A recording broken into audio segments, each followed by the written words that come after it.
क्या बात।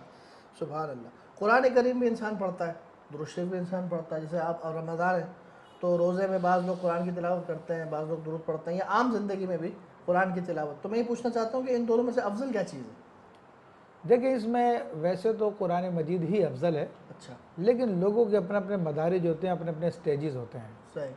तो कुरान अज़ीम चूँकि अल्लाह तबारक व तआला का बड़ा अज़ीम कलाम है, और उसको पढ़ने के लिए और उससे असल फ़ायदा हासिल करने के लिए जो असल रूहानी फ़ायदा है, तो उसके लिए इंसान को पाक साफ़ होना ज़रूरी है, गुनाहों की आदत छोड़ना ज़रूरी है, और ये सारे काम होते हैं तो फिर वो और कुरान को सही तरीके से पढ़ना ज़रूरी है।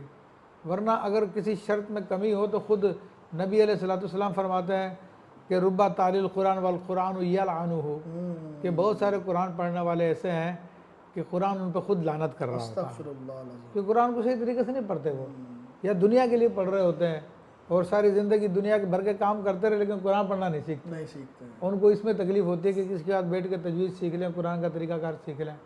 और फिर ख़ुद कुरान में अल्लाह ताला फरमाता है कि युदिल्लु बिही कसीरन व यहदी बिही कसीरा, कि इसके ज़रिए जो है बहुत सारे लोग जो है हिदायत पाते हैं और बहुत सारे लोग गुमराह होते हैं। सही।